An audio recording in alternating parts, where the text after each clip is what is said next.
الحمد لله ثم الحمد لله وما توفيقي وما اعتصامي إلا بالله.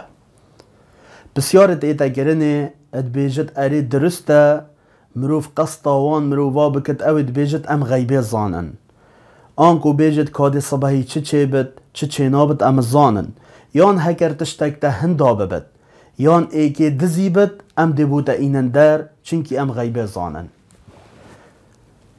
برسف نخیر ندرسته بهیچ رنگه که تو قصتا وان مروفا بکی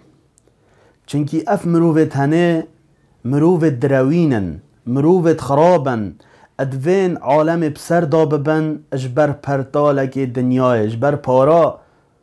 اف مروفت هنه دروینن گوی خوب ده چوا خود تعالی بوتا دیارت کت کاکی غیبه زاند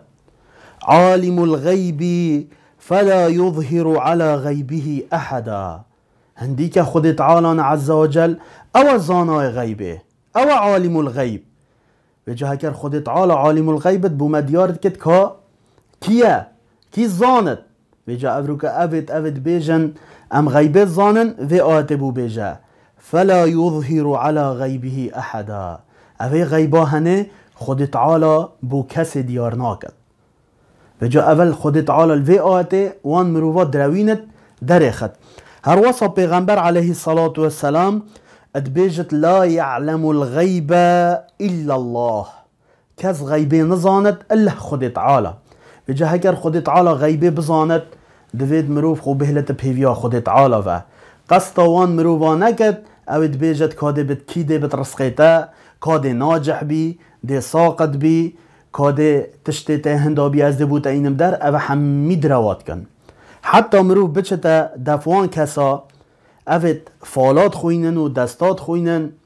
و بیجت که چه تشتی و هندابیه دبوا اینم داره یعنی خوب غیبت اینن در پیغمبرت بیجت علیه الصلاة والسلام فصدقه بما یقولو یعنی باور بکت اشوی تشتاوی گوتی بیجت فقط کفر بما انزل علی محمد بیجت اوی هنه ده کافر بد بوی چند ابو پیغمبری هاتی علیه الصلاة والسلام و جا اف کاره هنه قصد کرن آوان مروفا کاره که کفره تو خوش دیر بکه بوچی دا سرفراز بی دا دینتا بسلامت بد خود تعالی بیجتا کس غیبه نزاند الله خود تعالی و پیغمبر جی که بیجت علیه الصلاة والسلام و جا دم اود بیجت از غیبه زانم جه باور نکه و بیجه اشتا باور ناکم تو مروفک دروینی و تکلیایی نکه